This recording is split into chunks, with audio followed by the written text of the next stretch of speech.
সালামু আলাইকুম এভরিওয়ান। আজকের ভিডিওতে গত কয়েকদিন আগে হয়ে যাওয়া রুয়েট প্রিলি এক্সামের আমরা ফিজিক্স পেপারের সলিউশনটা দেখব।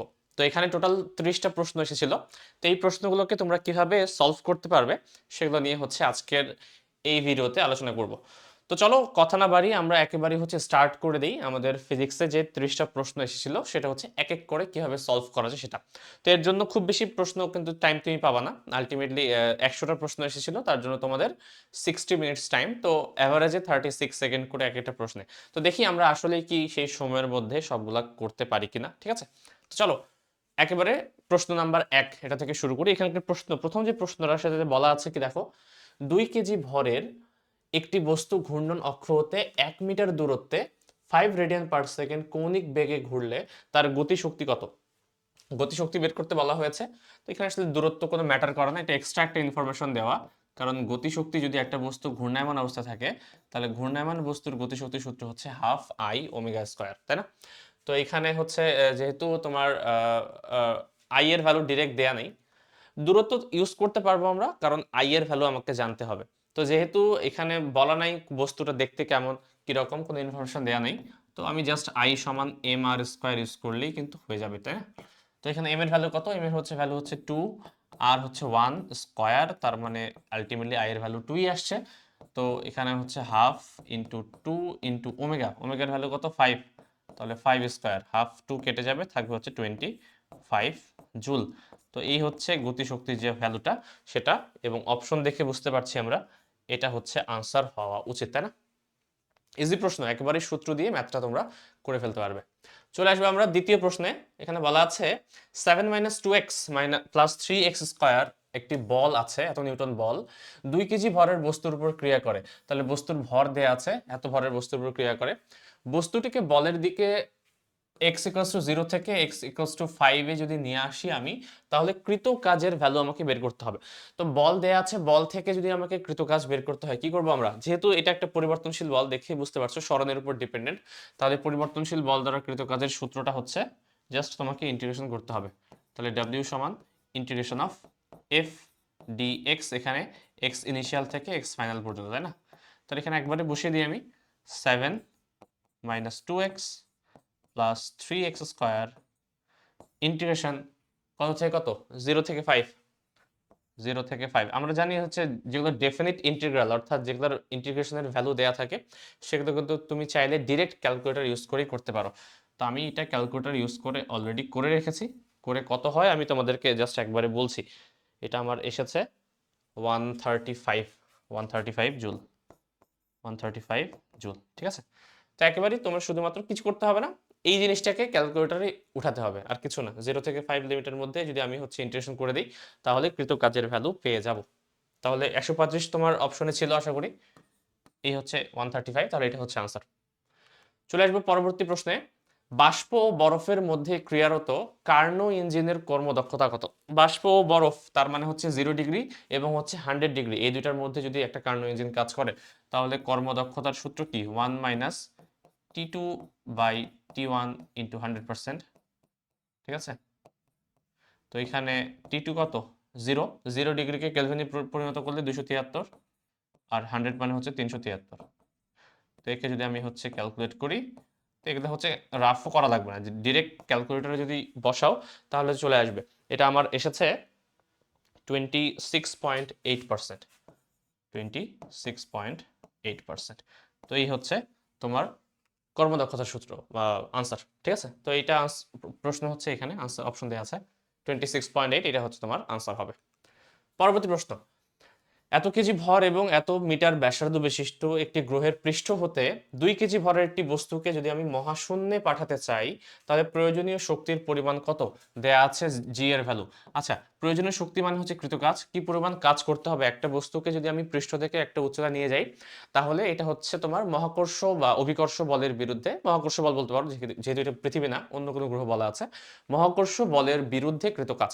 তো মহাকর্ষ বলের বিরুদ্ধে কৃত কাজের সূত্র তোমাদের আশা করি মনে থাকার কথা, G M M 1/r initial minus 1/r final, এই হচ্ছে সূত্র।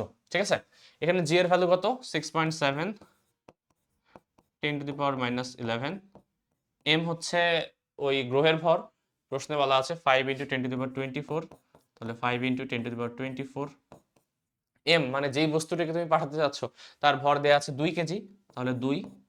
এবং ইনিশিয়াল মানে যেখানে সে প্রথমত আছে, সে প্রথমে গ্রহের পৃষ্ঠে ছিল, পৃষ্ঠে মানে কি তার ব্যাসার্ধের সমান দূরত্বে ছিল, তাহলে 1/r ইনিশিয়াল মানে হচ্ছে 1/r initial 6.1 into 10⁻6 minus 1/r final. আর ফাইনাল মানে কি, তাকে আমি মহাশূন্যে পাঠাতে যাচ্ছি, মহাশূন্য মানে হচ্ছে অসীমে পাঠাতে যাচ্ছি, তার মানে ফাইনাল দূরত্বটা হচ্ছে ইনফিনিটি।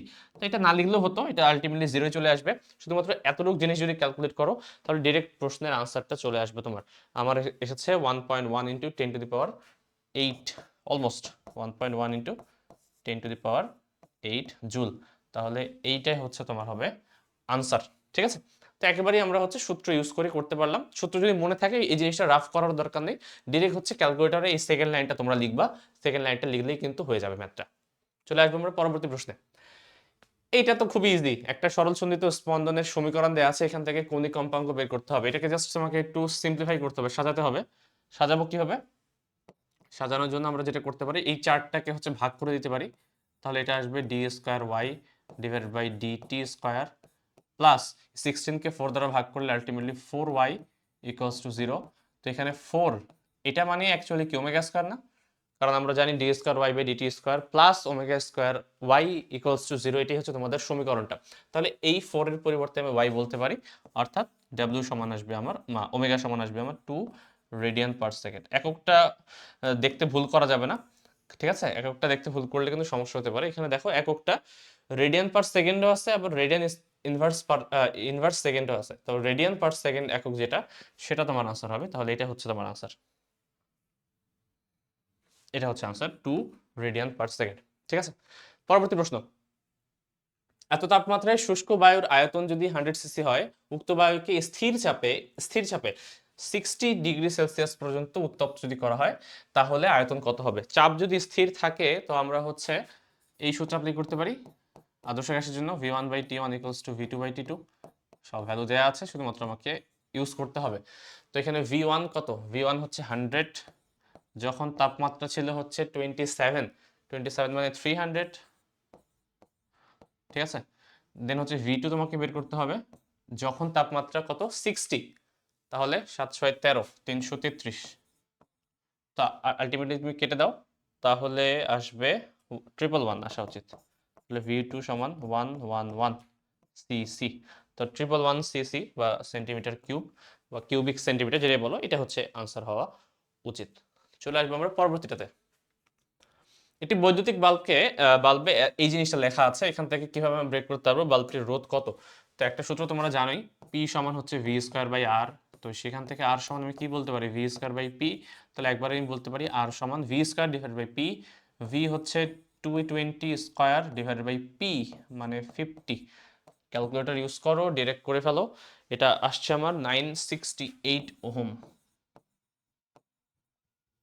968, এটা আনসার। কিছু কিছু অনেক ইজি প্রবলেম এসেছে যাতে করে তোমরা সময়ের মধ্যে করতে পারো, ঠিক আছে। এটা হচ্ছে আউট অফ সিলেবাস তোমাদের জন্য, যাদের শর্ট সিলেবাস ছিল, আলটিমেটলি তোমরা যারা পরীক্ষা দিয়েছো এটাতে, তাদের শর্ট সিলেবাস সবারই। তো এই চ্যাপ্টারটা তোমাদের বাদ দেওয়া হয়েছিল, বাট ওই বাদ দেওয়া চ্যাপ্টার থেকে প্রশ্নটা করা হয়েছে। চৌম্বকত্বের চ্যাপ্টার আছে, ওই চ্যাপ্টার থেকে প্রশ্নটা নেওয়া। 50 পাকের একটি বৃত্তাকার কুণ্ডলীর ব্যাস 30 সেন্টিমিটার, কুণ্ডলীর কেন্দ্রে যদি হচ্ছে 100 মাইক্রো টেসলা এর একটি চৌম্বক ক্ষেত্র সৃষ্টির জন্য কুণ্ডলীর মধ্য দিয়ে কি পরিমাণ তড়িৎ প্রবাহ করতে হয়।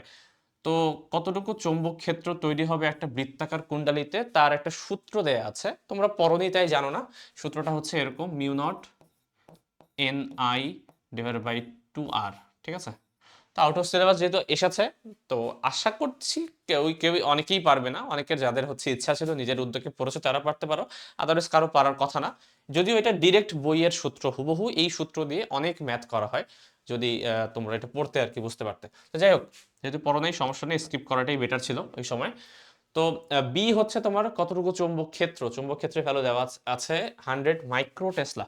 তো 100 মাইক্রোকে আমি যদি হচ্ছে ঠিকঠাক করি তাহলে 10⁻6 আসে। μ0, এই μ0 হচ্ছে একটা ধ্রুবক মান, ঠিক আছে, ধ্রুবক। এই ধ্রুবকের ভ্যালুটা হচ্ছে 4 পাই ইন্টু 10⁻⁷ এটা হচ্ছে মিউ নটের ভ্যালু। এন মানে হচ্ছে পাক সংখ্যা, বৃত্তাকার কুণ্ডলীর পাক, এখানে 50 পাক দেওয়া আছে, তাহলে 50।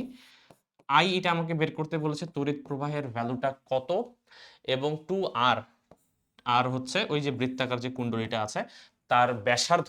তো এখানে ব্যাস দেয়া আছে 30, ব্যাসার্ধ তাহলে 15 হবে, সেন্টিমিটারকে মিটারে রাখলে 0.15।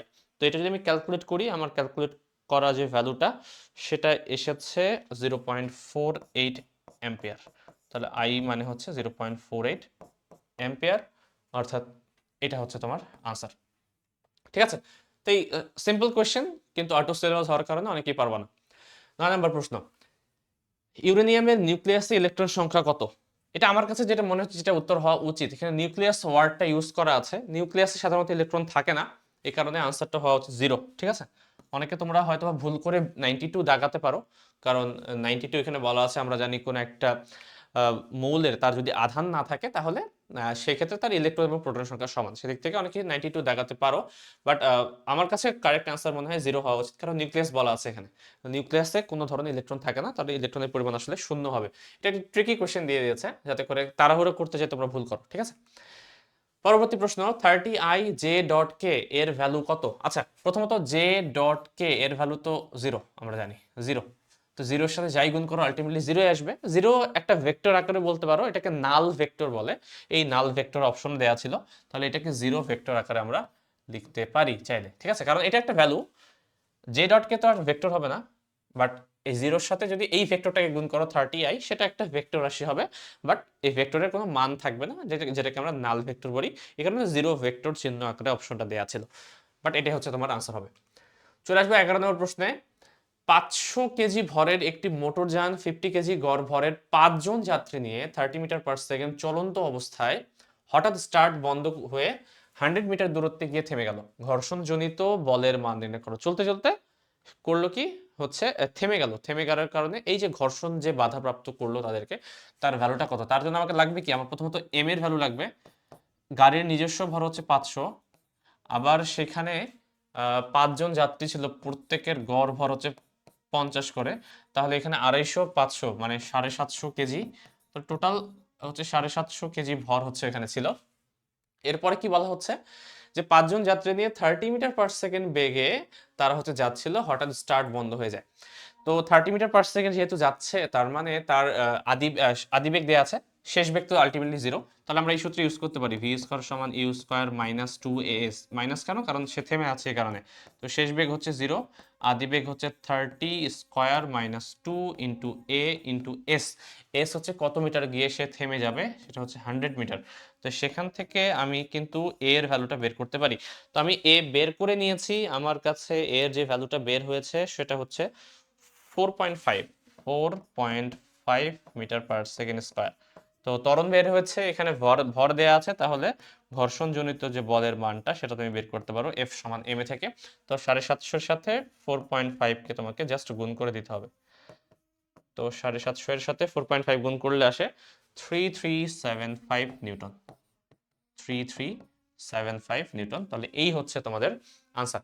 তো এটাও খুবই সিম্পল একটা ম্যাথ, এমন আহামরি কিছু না, ডিরেক্ট ক্যালকুলেট করলে হয়ে যায়। তো আমরা একটু নামাজের ব্রেক নিয়ে আবার হচ্ছে এটা শুরু করব। ঠিক আছে, একটু নামাজের ব্রেক নিয়ে আসি। তো এখন হচ্ছে আমরা পরের যে প্রবলেমটা সেটাতে চলে যাব। ঠিক আছে, 11 নাম্বার গেল, এখন হচ্ছে 12 নাম্বার। তো এখানে দেখি কি বলা আছে, যে একটি জলবিদ্যুৎ কেন্দ্রের বাঁধের গভীরতা দেয়া আছে, বাঁধের গভীরতা প্রতি সেকেন্ডে কমপক্ষে কত কেজি পানি অবশ্যই টারবাইনের উপর পড়তে হবে, যাতে করে এতে 0.5 মেগাওয়াট বিদ্যুৎ উৎপন্ন হয়। ঠিক আছে, যেখানে জি এর ভ্যালু তোমাকে 10 ইউজ করতে বলা হয়েছে। কিভাবে করব, ক্ষমতা যেহেতু বলা, ক্ষমতার সাথে আমরা জানি কাজের সম্পর্ক আছে, পি সমান ডাব্লিউ বাই টি। এখানে ডাব্লিউ সমান যেহেতু গভীরতা বলা আছে, তার মানে এমজি এইচ ইউজ করতে পারবো, এই হাইটটাকে আমরা কাজ হিসেবে ইউজ করব। ঠিক আছে, তো এখন এখান থেকে ভ্যালুটাকে পুট করি, 0.5 মেগাওয়াট বলা, তো মেগাওয়াটকে 10⁶ বলতে পারি আমি। এম বের করতে বলা হয়েছে, জি হচ্ছে 10 ইউজ করতে বলা, এইচ হচ্ছে 20, এবং টি বলা আছে কত 1, যেহেতু প্রত্যেক সেকেন্ডে। ঠিক আছে, তো এখানে যদি আর গুণ করি তাহলেই হয়ে যাবে আমি এম এর ভ্যালুটা পেয়ে যাব। এম বের হচ্ছে এখান থেকে 2500, 2500 কেজি। তো 2500 কেজি এই আনসারটা দেয়া আছে এইখানে। এটা হচ্ছে 25 ইন্টু 10 স্কোয়ার বা 2500 কেজি, ঠিক আছে? তো এই হচ্ছে আনসার। চলে যাব পরবর্তী প্রশ্নে। একই ব্যাসের, এটা খুবই ইন্টারেস্টিং প্রশ্ন, একই ব্যাসের দুটি তামার তারের দৈর্ঘ্যের অনুপাত দেয়া আছে। একই বলে যদি প্রসারিত করা হয় একে, একই বলে প্রসারিত করলে তার দুইটির বিকৃতির অনুপাত কত? বলেনি ইয়ংয়ের গুণাঙ্ক বা হচ্ছে দৈর্ঘ্যের অনুপাত কত, দৈর্ঘ্য বৃদ্ধির অনুপাত কত, এমন কিছু বলেনি, বলছে বিকৃতির অনুপাত কত। আসলে বিকৃতির অনুপাত বের করার জন্য তোমাকে এতগুলো ভ্যালু যে দেয়া আছে, দৈর্ঘ্যের অনুপাত হাবিজাবি এত কিছু লাগবেই না। এটা জাস্ট একটু ট্রিক্স ইউজ করেছে এখানে, তোমরা ধরতে পারলে তো ভালো, আদারওয়াইজ হচ্ছে একটু সমস্যা হতে পারে। দেখো ইয়ংয়ের গুণাঙ্কের কনসেপ্টটা কি ছিল, সেটা হচ্ছে কোন একটা বস্তুর উপর যদি পীড়ন প্রয়োগ করা হয় তাহলে তার বিকৃতি ঘটবে। দৈর্ঘ্য, দৈর্ঘ্য কথাটা লিখলাম না, ঠিক আছে? দৈর্ঘ্য পীড়ন বাই দৈর্ঘ্য বিকৃতি। এখন দেখো বস্তু যদি ফিক্সড থাকে, কোন একটা নির্দিষ্ট বস্তুর জন্য তার ইয়ংয়ের গুণাঙ্ক কিন্তু ফিক্সড। এখানে তামার তার নেওয়া হচ্ছে, দুইটাই তামার তার, প্রথমটাও তামার তার, সেকেন্ডটাও তামার তার, ঠিক আছে? এবং উভয়ের উপর হচ্ছে বল প্রয়োগ করা হচ্ছে, উভয়ই একই ব্যাসের। তার মানে কি, দুইজনেরই এরিয়া সেম, তাদের উপর বলের পরিমাণও সেম, আলটিমেটলি বলও সেম, এরিয়াও সেম। তার মানে আলটিমেটলি কি, পীড়ন সেম না? পীড়ন মানে কি, পীড়ন মানে আমরা জানি হচ্ছে এফ বাই এ। তাহলে যেহেতু এই দুই বস্তুর উপরেই হচ্ছে একই পরিমাণ বল এবং একই ক্ষেত্রফল তাদের প্রয়োগ করা হচ্ছে, তাহলে তাদের উপরে সেম পরিমাণ পীড়ন প্রয়োগ করা হচ্ছে।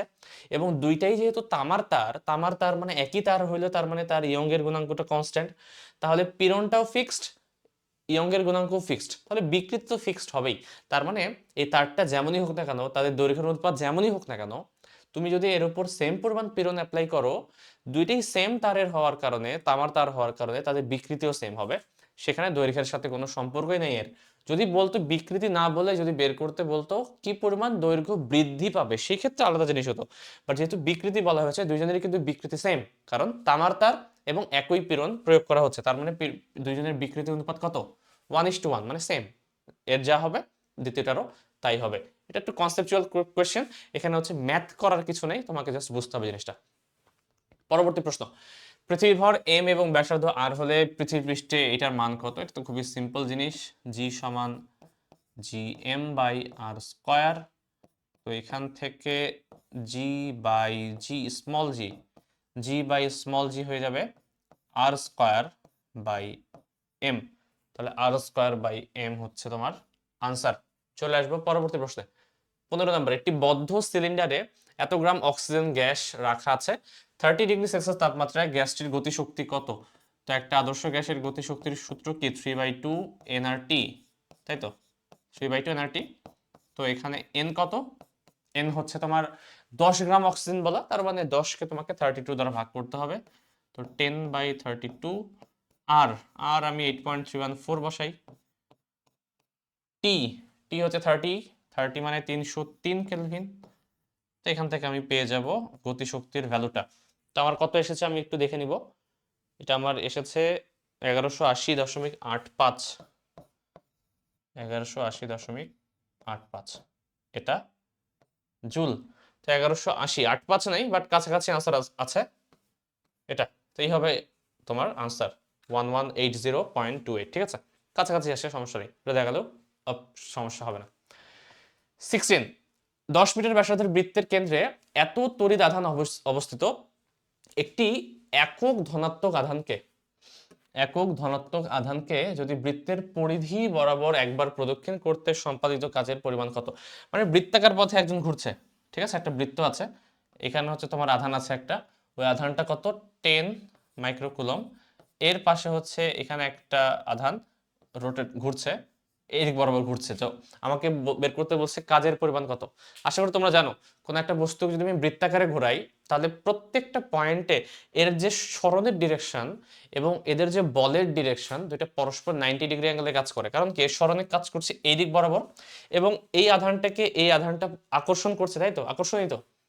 একটা হচ্ছে এই পরিমাণ, আর একটা হচ্ছে একক ধনাত্মক আধান। আচ্ছা, আকর্ষণ হোক বিকর্ষণ করছে, সমস্যা নেই, আকর্ষণ বিকর্ষণ যাই হোক, আলটিমেটলি এই লাইন বরাবরই কাজ করবে, সেটা বিকর্ষণ হলে এইদিকে, আকর্ষণ হলে এইদিকে। বাট দেখো আলটিমেটলি এদের মধ্যবর্তী অ্যাঙ্গেলটা কত? 90 ডিগ্রি। তো থিটা যদি 90 ডিগ্রি অ্যাঙ্গেলে হয়, কৃত কাজের ভ্যালু কত হয়? আমরা জানি কাজ সমান বল ডট সরণ, তাই না? এবং ডট গুণফলের যে সূত্রটা সেটা হচ্ছে এফ এস কস থিটা, এবং থিটা যদি 90 ডিগ্রি হয়ে যায় আলটিমেটলি এটা 0 চলে আসবে, তাহলে কৃত কাজের ভ্যালু হচ্ছে 0। এখানে যে ভ্যালুগুলো দেওয়া আছে এগুলো তোমাকে ইউজ করাই লাগবে না, তুমি ডিরেক্ট বলে দিতে পারো যে এটা কাজের ভ্যালু হচ্ছে 0। তো এমন অনেক প্রশ্ন এসেছে দেখলাম যেখানে হচ্ছে ম্যাথ করাই লাগবে না তোমাকে, জাস্ট তোমাকে একটু চিন্তা করতে হবে যে এটা আনসারটা কি হতে পারে, ঠিক আছে? তো এগুলো ভ্যালু দেওয়া হয়েছে তোমাকে জাস্ট কনফিউজ করার জন্য, আর কিছু না, টাইম কিল করার জন্য। বাট তোমাকে ওই ফাঁদে পা দেওয়া যাবে না, তোমার কনসেপ্টটাকে ঠিকঠাক রাখতে হবে। 17 নাম্বার, 1 মিটার তরঙ্গ দৈর্ঘ্যের একবর্ণী আলোর শক্তি কত? শক্তি, আলোর শক্তির সূত্র কি? আলো একটা তরঙ্গ যদি কল্পনা করি, তাহলে এইচ সি বাই ল্যামডা, এখানে এইচ হচ্ছে 6.63 ইন্টু 10⁻⁻34, সি হচ্ছে 3 ইন্টু 10⁸8, এবং ল্যামডা যদি 1 হয় তাহলে এই ভ্যালুটা আমাকে বের করতে বলা হয়েছে। আমি জাস্ট একটু ক্যালকুলেট করে বলি কত এসেছে আমার। সেটা হচ্ছে 2 ইন্টু 10⁻⁻25, মানে অলমোস্ট আর কি 2, এক্স্যাক্টলি 2 আসেনি, 1.98 সামথিং এসেছে, বাট যেহেতু অপশনে 2 দেওয়া আছে তাহলে এটাই হচ্ছে তোমার আনসার, 2 ইন্টু 10⁻⁻25। আশা করি বুঝতে পারা গেছে। পরবর্তী প্রশ্ন, একটি পরমাণুর নিউক্লিয়াস থেকে একটি বিটা কণা নির্গত হলে কি ঘটে? এখানে কয়েকটা অপশন দেওয়া আছে, কথাবার্তা লিখে দেখো। এটা একটু বুঝতে হবে আগে, একটা নিউক্লিয়াস থেকে যদি বিটা বের হয়ে যায়, বিটা মানে কি এটাকে বুঝতে হবে। বিটা, একটা বেটা কণা মানে হচ্ছে সেখান থেকে কোনো একটা ইলেকট্রন আলোক রশ্মি আকারে, তেজস্ক্রিয় আলোক রশ্মি আকারে বের হয়ে যাওয়া, ঠিক আছে? ইলেকট্রন যদি বের হয়ে যায় তাহলে তার যে তেজস্ক্রিয় যে তোমার সমীকরণটা, সেই সমীকরণটা তোমাকে মনে রাখতে হবে, বুঝতে হবে। সমীকরণটা মনে থাকবে, এটা আনসার করা খুব একটা টাফ জিনিস না। বাট এটাকে আবার ভাবিও না তোমরা যে ইলেকট্রন বের হয়ে গেছে মানে সেটা আধানে পরিণত হয়ে গেছে, ব্যাপারটা সেরকম না। কোন একটা পরমাণু থেকে যদি তেজস্ক্রিয় রশ্মি আকারে বেটা কণা বের হয়ে আসে, ইলেকট্রন না কিন্তু, ইলেকট্রনটা বেটা রশ্মি আকারে বের হয়ে যদি আসে, তাহলে সেই ক্ষেত্রে তার যে রিয়াকশনটা সেটা দেখতে এরকম হয়ে যায়। ধরলাম এক্স একটা মৌল ছিল, তার নর্মাল পারমাণবিক সংখ্যা ছিল জেড, এবং আণবিক পারমাণবিক ভর ছিল এ। সে হবে কি, সে পরিণত হবে কিছু একটাতে যেখান থেকে কি হয়ে যাবে, বিটা একটা কণা বের হয়ে আসবে। আচ্ছা, বেটা কণা কিন্তু মানে কি, আমি একটু আগে বললাম বেটা মানে হচ্ছে ইলেকট্রন, আর ইলেকট্রনের যে ভর সেটা আপেক্ষিকভাবে কত ধরা হয়? 0 ধরা হয়, কারণ ইলেকট্রনের ভর প্রোটন এবং নিউট্রনের তুলনায় খুব একটা বেশি না। তাহলে আপেক্ষিক যে ভরটা সেটা হচ্ছে 0, এবং তার যে আধান সেই আধানটা হচ্ছে -1। তাহলে আলটিমেটলি বিটা এর পরিবর্তে আমি সেটা বলতে পারবো এটা হচ্ছে -1, এটা হচ্ছে 0। তাহলে দেখো এক্স যে মৌলটা ছিল, এই মৌলটা থেকে একটা বিটা রশ্মি যদি বের হয়ে আসে, তাহলে সমীকরণের এই পাশে ঘটনাটা কি রকম হবে? এই এক্স স্টার এক্স থাকতে পারবে না, সে অন্য কোনো মৌলে রূপান্তরিত হবে, যেখানে আলটিমেটলি আমরা জানি তেজস্ক্রিয় সমীকরণ লেখার সময় বাম পক্ষ এবং ডান পক্ষের উপরে আর নিচের যোগফলটা সেম থাকতে হয়। দেখো উপরে অলরেডি 0 আছে, এ পাশে এ আছে, তাহলে এখানে শুধুমাত্র যদি আমি এ দেই তাহলে এ প্লাস 0 মিলে আলটিমেটলি এ মিলবে। তাহলে এতটুকু ঠিক আছে। পরের ঘটনা খেয়াল করো, এখানে আছে আছে তোমার জেড, জেড থেকে অলরেডি একটা -1 হয়ে গেছে, তাহলে এখানে কত বসালে আলটিমেটলি দুটো যোগ করলে জেড পাবো আমি? অবশ্যই জেড প্লাস 1।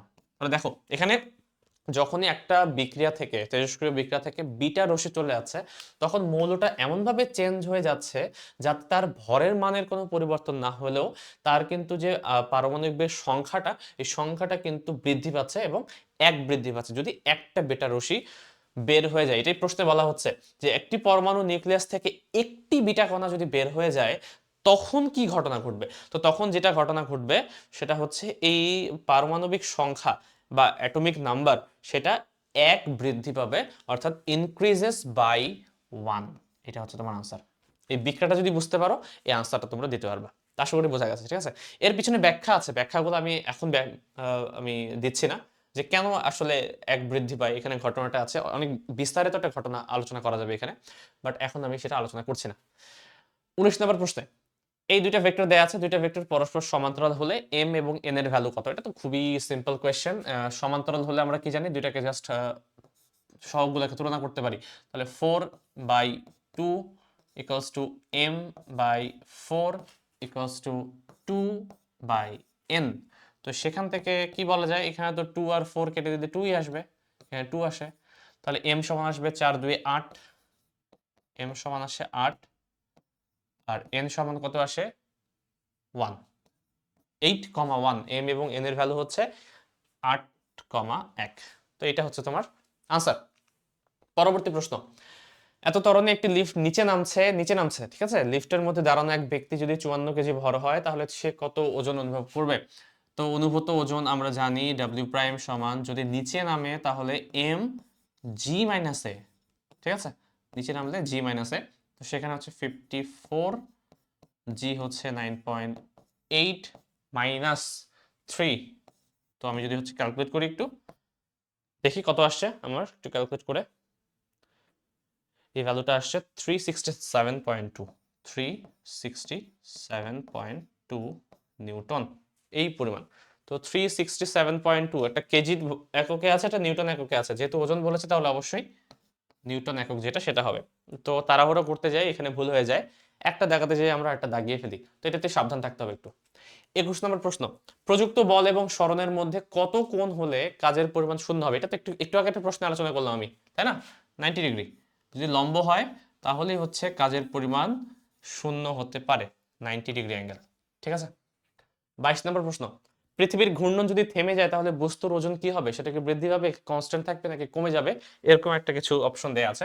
তো এটা তো আমি এই সূত্র দিয়ে ব্যাখ্যা করতে পারি যে আমরা হচ্ছে অক্ষাংশে, আমরা জানি একটা বস্তু যদি কোনো একটা অক্ষাংশে থাকে এবং সে যখন ওই বস্তুটা যখন পৃথিবীর সাথে সাথে ঘুরতে থাকে, ওই অক্ষাংশে থাকার কারণে ওই বস্তুর যে ওজনটা আছে সেটা কিছু পরিমাণ হ্রাস পায়। কতটুকু হ্রাস পায়? সেটা হচ্ছে G lambda equals to G minus omega square R cos square lambda. তো যদি পৃথিবীর কোনো ঘূর্ণন না থাকতো তাহলে এই ওমেগার ভ্যালুটা কত হতো? জিরো হয়ে যেত। তো ওমেগার ভ্যালু যদি জিরো হয়ে যেত তাহলে আলটিমেটলি যে কোনো লোকেশনে তুমি যদি থাকো, যে কোনো লোকেশনে, ওই সময় তোমার জি ল্যামডার ভ্যালুটা অ্যাকচুয়ালি জি এর সমান হয়ে যাবে। এবং জি ল্যামডার ভ্যালু জি এর সমান হওয়া মানে তুমি পৃথিবীর যে কোনো প্রান্তেই থাকো না কেন, পৃথিবীর ঘূর্ণনের কোনো ইফেক্ট তোমার উপর পড়বে না। তাহলে এই যে বস্তুর যে ওজনটা আগে যেটা হচ্ছে কম পাওয়া যাচ্ছিল, আগে যেটা কম পাওয়া যাচ্ছিল সেটা বেশি পাওয়া যাবে, অর্থাৎ ঠিক আছে, তাহলে বস্তুর ওজনটা তুলনামূলক কি হবে? বৃদ্ধি পাবে। আশা করি বোঝা গেছে। এটা ইনক্রিজড মানে হচ্ছে আগে এখন কি ছিল আর থেমে গেলে কি হবে, থেমে গেলে একটু বেড়ে যাবে। আগে হচ্ছে তোমার এরকম ছিল, কম ছিল একটু, এখন একটু বেড়ে গিয়ে কনস্ট্যান্ট হয়ে যাবে। বাট কনস্ট্যান্ট দেওয়া যাবে না, কিন্তু রিমেইন কনস্ট্যান্ট দেওয়া যাবে না, কারণ রিমেইন কনস্ট্যান্ট হচ্ছে কখন দিবা, যখন তুমি ঘোরার আগেও সেম থাকতো, ঘোরার পরেও যদি সেম থাকতো তাহলে হচ্ছে তুমি এর রিমেইন কনস্ট্যান্ট দিতে পারতো, তো একটু বৃদ্ধি পাবে, ঠিক আছে? নিচের কোনটি হুকের সূত্র? এটা তো খুবই সিম্পল, পীড়ন সমানুপাতিক বিকৃতি, শেষ, তোমাদের বইয়েই দেওয়া আছে ডিরেক্ট, এখানে আলোচনা করার মতো কিছু নাই। একটু সনোমিটারের 0.5 মিটার লম্বা তারের উপর 50 নিউটন টান বল ক্রিয়াশীল, বলটি বাড়িয়ে যদি 200 নিউটন করা হয় তাহলে উক্ত তারের কম্পাঙ্ক কতটুকু পরিবর্তিত হবে? সনোমিটার তোমাদের বইয়ে নাই, বাট আগে ছিল, আগে হচ্ছে তরঙ্গ চ্যাপ্টারে হচ্ছে তোমাদের একটা টানা তারের বলে একটা কিছু কম্পাঙ্ক বলে একটা কনসেপ্ট ছিল, একটা টপিক ছিল, ওই টপিকের আন্ডারে হচ্ছে আমরা সনোমিটার নামে একটা জিনিস পড়তাম। তো সনোমিটারের কম্পাঙ্ক বের করার সূত্র ছিল এরকম, এফ সরি এফ সমান 1/2L রুট ওভার T/M। তো এই সূত্রটা কি? সূত্রটা দেখে আশা করি কিছু বুঝতে পারছো না তোমরা। একটা একটা তার, সনোমিটার হচ্ছে তার থাকে একটা, ওই তারে যদি তুমি বল প্রয়োগ করো তাহলে সেখানে একটা কম্পাঙ্ক সৃষ্টি হয়। ওই কম্পাঙ্কের ভ্যালু হচ্ছে আমরা তারের এই জিনিসগুলো থেকে বের করতে পারি। টি হচ্ছে টান, কতটুকু টান তুমি দিলে। এম হচ্ছে একক দৈর্ঘ্যে ওই যে তারটা আছে একক দৈর্ঘ্যের ভর, মানে তারটা যদি 5 মিটার দৈর্ঘ্যের ভর যদি তোমার 5 গ্রাম হয়, তাহলে 1 মিটার দৈর্ঘ্যের ভর কত? অবশ্যই 5 গ্রাম ডিভাইড বাই 5, অর্থাৎ 1 গ্রাম। প্রত্যেক মিটার দৈর্ঘ্যের ভর হচ্ছে 1 গ্রাম। তাহলে প্রত্যেক মিটার দৈর্ঘ্যের ভরকে আমরা স্মল এম বলি। এল মানে হচ্ছে ওটা অ্যাকচুয়াল দৈর্ঘ্যটা কত, আর এফ তো অবশ্যই বুঝতেই পারছো কম্পাঙ্ক। তাহলে দেখো এই কম্পাঙ্কের যে ভ্যালুটা সেটা কিসের উপর ডিপেন্ড করছে? ওই তারের লেন্থের উপর ডিপেন্ড করছে, ওই তারের হচ্ছে একক দৈর্ঘ্যের ভরের উপর ডিপেন্ড করছে, এবং তারের যে টানটা তুমি যেই পরিমাণ বল প্রয়োগ করছো তার উপর কম্পাঙ্ক ডিপেন্ড করছে। আমাকে বের করতে বলা হচ্ছে যে 50 নিউটন টান বল ক্রিয়াশীল ছিল, এখন আমি করলাম কি 100 নিউটন করে দিলাম বলের মানটা, তাহলে কম্পাঙ্কের মানটা কি পরিবর্তন হবে কিনা, হলে কি রকম হবে, সেটাকে বৃদ্ধি পাবে নাকি হ্রাস পাবে, কতটুকু বৃদ্ধি পাবে, এই জিনিসগুলো। তো দেখো এফ যেহেতু টি এর সাথে হচ্ছে রুটের সাথে সমানুপাতিক, রুটের সাথে রিলেটেড, তাহলে আমি এটা বলতে পারি এফ সমানুপাতিক হচ্ছে রুট ওভার টি। তাহলে সেখান থেকে আমি এটা বলতে পারি না যে F2/F1 equals to root over T2/T1। তো সেটা আমাকে করতে হবে। T2 হচ্ছে তোমার হচ্ছে 200 আর T1 হচ্ছে 50। তাহলে 200 ডিভাইডেড বাই 50 ভাগ করলে হবে কত? 4। 4 কে আবার রুট করলে হবে 2। তার মানে আলটিমেটলি F2 হয়ে যাবে F1 এর ডাবল, তার মানে দ্বিগুণ হয়ে যাবে। বাট আমাকে বের করতে বলছে কতটুকু পরিবর্তন হবে। তাহলে পরিবর্তন মানে কত? Delta F. ডেল্টা এফ মানে হচ্ছে F2 থেকে F1 বিয়োগ, আমি ডিটেলসে করাচ্ছি বাট তোমরা বুঝতে পারছো। 2F1 থেকে F1 বিয়োগ করলে আলটিমেটলি F1ই হবে, তাই না? তো পরিবর্তন হচ্ছে কত কত F1? 1 F1 মানে হচ্ছে আমি যদি পার্সেন্টেজে বের করার ট্রাই করি তাহলে delta F by F1 equals to আসলে 1। 1 মানে আমরা জানি 100%, এবং অবশ্যই বৃদ্ধি, তাই না? কারণ আগে F1 ছিল, এখন 2F1 হয়ে গেছে, তাহলে 100% বৃদ্ধি পাবে, ইনক্রিজড বাই 100%। 100% বৃদ্ধি পাবে অর্থাৎ হচ্ছে দ্বিগুণ হয়ে যাবে। দ্বিগুণ হওয়া মানে 100% বৃদ্ধি পাওয়া। এটাই তোমাকে বের করতে বলা হয়েছিল। চলে আসবে পরবর্তী প্রশ্নে। দুটি ধারক শ্রেণীবদ্ধভাবে সংযুক্ত করলে সমতুল্য ধারকত্ব কত? এটা তো খুবই ইজি। CS সমান হচ্ছে 5 ইনভার্স প্লাস 10 ইনভার্স, তার উপরে আবার ইনভার্স। ঠিক আছে, তাহলে 1/5 1/10 এটা করলে কত আসে? 3.33। এটা আসছিল আমার একটু আগে, 3.33 মাইক্রোফ্যারাডে। সব মাইক্রোফ্যারাডে এককে দেওয়া আছে এগুলো, এই কারণে আনসারটাও মাইক্রোফ্যারাডেতেই তোমার আসবে। পরবর্তী প্রশ্ন 26 নাম্বার। এত রোধের একটি গ্যালভানোমিটারের সমান্তরালে এত রোধ একটি শান্ট যোগ করা হলে মূল প্রবাহের কত পার্সেন্ট, কত অংশ গ্যালভানোমিটারের মধ্য দিয়ে যাবে? দুইটা যেহেতু সমান্তরাল দুটো রাশি, একটা গ্যালভানোমিটার তার উপর সাথে হচ্ছে এরকম থাকে, তাই না? একটা গ্যালভানোমিটার থাকে, একটা হচ্ছে শান্ট থাকে। এটা হচ্ছে শান্ট, এটা হচ্ছে গ্যালভানোমিটার। আমাকে বের করতে বলছে গ্যালভানোমিটারের মধ্য দিয়ে কারেন্টের ভ্যালুটা কত হবে। তো আমরা জানি দুইটা যদি হচ্ছে তোমার রোধ প্যারালালি থাকে তাহলে হচ্ছে আমরা এখানে কারেন্ট ডিভাইডার রুল ইউজ করি। তাহলে কারেন্ট ডিভাইডার রুলের মতে আমি কি বলতে পারি যে গ্যালভানোমিটারের কারেন্ট সমান ইকুয়ালস টু হচ্ছে S divided by G plus S into I হয়ে গেল। আমাকে বের করতে বলছে কত পার্সেন্ট যাবে, তো আলটিমেটলি হচ্ছে পার্সেন্ট এ লিখতে পারি IG by I equals to S। S এর ভ্যালু কত? 1 ওহম, আর G এর ভ্যালু হচ্ছে 100, তাহলে 1/100 প্লাস 1 মানে 101। তাহলে 1/101 এভাবেই কিন্তু তোমাদের অপশনে দেওয়া আছে যে 1/101, এই যে ভ্যালুটা এত পার্সেন্টে, পার্সেন্ট আকারে না ভগ্নাংশ আকারে দেয়া, এত শতাংশ হচ্ছে মূল প্রবাহের এত অংশ হচ্ছে তোমার অ্যামিটারের মধ্য দিয়ে বা গ্যালভানোমিটারের মধ্য দিয়ে চলে যাবে। ঠিক আছে, পরবর্তী প্রশ্ন। এত নিঃসারক প্রবাহের জন্য ট্রানজিস্টরে এত সংগ্রাহক প্রবাহ পাওয়া গেল, তাহলে ট্রানজিস্টরের ভূমি প্রবাহের মান কত? তো ভূমি মানে হচ্ছে বেস প্রবাহের ভ্যালু হচ্ছে emitter minus collector. Emitter minus collector. Emitter কত? 0.02, কালেক্টর কত? 18 মিলি অ্যাম্পিয়ার। মিলি মানে এটা। ঠিক আছে, তো ক্যালকুলেট করি একটু। ক্যালকুলেট করলে আসে হচ্ছে 2 মিলি অ্যাম্পিয়ার। এটা 2 মিলি অ্যাম্পিয়ার। ও তাই হতো হওয়া উচিত। এখানে 18, এখানে হচ্ছে তোমার 2 20। 18 থেকে 20 থেকে 18 বাদলে 2 আসে, তাহলে 2 মিলি অ্যাম্পিয়ার হচ্ছে আনসার। পরবর্তী প্রশ্ন। একটি স্থির ইলেকট্রন কত শক্তি সংরক্ষণ করে? একটা ইলেকট্রন যদি স্থির অবস্থায় থাকে তার মধ্যে শক্তির যে ভ্যালুটা সেটা কত? আমরা জানি যে কোনো বস্তুর মধ্যে একটা শক্তি বিরাজমান থাকে, নিশ্চল শক্তি, এটা হচ্ছে এমসি স্কয়ার, তাই না? তো এমটা হচ্ছে আপেক্ষিক, আপেক্ষিক যে শক্তিটা, বাট তোমাকে বলেছে হচ্ছে আপেক্ষিকটা না, স্থির যদি থাকে তাহলে এখানে আমরা এম নট ইউজ করব, যে স্থির অবস্থায় তার ভরটা কত। যেহেতু ইলেকট্রনের কথা বলা, তাহলে ইলেকট্রনের ভর ইউজ করতে হবে 9 পয়েন্ট, ই নট বলতে পারি স্থির অবস্থার শক্তি 9.1 10⁻31। সি হচ্ছে 3 ইন্টু 10⁸8 এর উপর স্কয়ার। এখান থেকে যেটা আসবে সেটাই হচ্ছে স্থির অবস্থায় শক্তির যে ভ্যালু সেটা। এটা আমার আসছে 8.19 10⁻14 এত জুল। ঠিক আছে, পরবর্তী প্রশ্ন 29। 1 জুল সমপরিমাণ যান্ত্রিক শক্তি কত? এখানে আর্ক ডাইন অনেক এককে দেয়া আছে, আর এত কিছু করার লাগবেই না। আলটিমেটলি 1 জুল মানে কি? 1 জুল এটা আসছে কোথা থেকে? জুল কার একক? অ্যাকচুয়ালি কাজের একক না? কাজ। আর কাজ মানে আমরা কি জানি? বল গুণন ত্বরণ, মানে যে অপশন আকারে দেয়া আছে। কাজ হচ্ছে তোমার জুল, বল হচ্ছে তোমার নিউটন, স্মরণ হচ্ছে তোমার মিটার, তাহলে joule equals to actually newton metre. তাহলে এই নিউটন মিটার হচ্ছে তোমার আনসার হবে। হ্যাঁ, এটা ঠিক যে আর্গে এটা কনভার্ট করা যায়, বাট এটা যে অপশনটা হবে সেই অপশনটা দেওয়া নেই। এটা হচ্ছে 10⁻7 হবে অ্যাকচুয়ালি, 10⁻7 আর কোথাও দেওয়া নেই, ঠিক আছে? এই কারণে এটা হবে না। যে একটা দেয়া আছে এটা আবার আর্গে এককে দেয়া না, অন্য এককে দেয়া আছে। তো ডাইন মিটার দেয়া আছে, মিটার হলে হবে না, এটা কিন্তু সিজিএস এককে তোমাকে লিখতে হবে। তো যাই হোক, ভুলভাল দেয়া আছে, শুধুমাত্র একটাই ঠিকঠাক, সেটা হচ্ছে 1 নিউটন মিটার। এটাই হচ্ছে তোমার আনসার। লাস্ট প্রশ্ন, সেটা হচ্ছে একটি স্ফেরোমিটারের পরিধি 100টি সমান দাগে চিহ্নিত করা। 100টি সমান দাগে চিহ্নিত করা। এখানে হচ্ছে গোলাকৃতির একটি স্কেল আছে যেটা একটি পূর্ণ আবর্তনে 1.5 মিলিমিটার এগিয়ে যায়। তাহলে স্ফেরোমিটারের লঘিষ্ঠ ধ্রুবক কত, বা লঘিষ্ঠ গণন বলে এটাকে এলসি। লঘিষ্ঠ গণনের সূত্র আছে তোমাদের বইয়ে, প্রথম চ্যাপ্টারে একবারে, সেটা হচ্ছে তোমার পিচ,